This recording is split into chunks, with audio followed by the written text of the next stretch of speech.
Tatlong magkakahiwalay na insidente ng panggagahasa ang naitala sa isang bayan sa Catanduanes.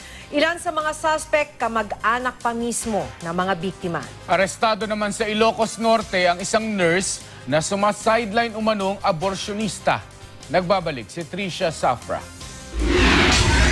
Halos wala nang natira sa bahay ng mga Gonzales matapos itong lamunin ng apoy sa Cauayan City, Isabela. Nasawi sa sunog ang padre de pamilya na si Richard Gonzales at anak nitong si Johans na 3 taong gulang pa lamang.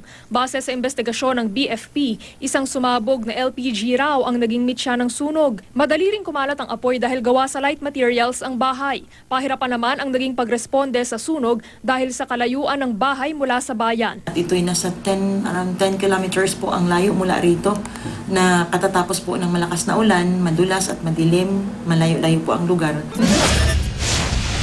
Arestado naman sa isang entrapment operation ang isang nurse na sumasideline umano bilang aborsyonista sa Lawag City, Ilocos Norte. Sa isang clinic natimbog ang suspect na nurse na kinilalang si Mary Jean Lagmay. Ayon sa pulisya, isang buntis ang nagpanggap na magpapalaglag ng bata at ng aktong gagawin na raw ng suspect ang procedure, dito na sumalakay ang mga pulis. Nakuha sa suspect ang ilang aparato at 10,000 pisong ibinigay sa kanya para sa abortion. Mari namang itinanggi ng suspect ang mga paratang sa kanya. Hindi po. Kasi dinextrose ko lang po siya.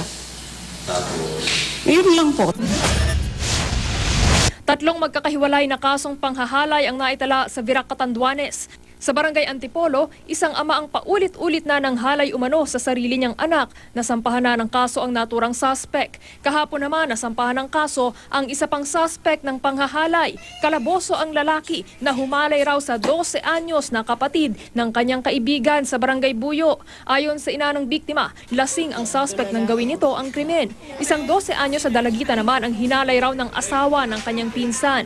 Kwento ng ama ng biktima, nalaman lang niya na hinahalay pala ang bata nang magsumbong ito sa kanya sa pamamagitan ng isang sulat.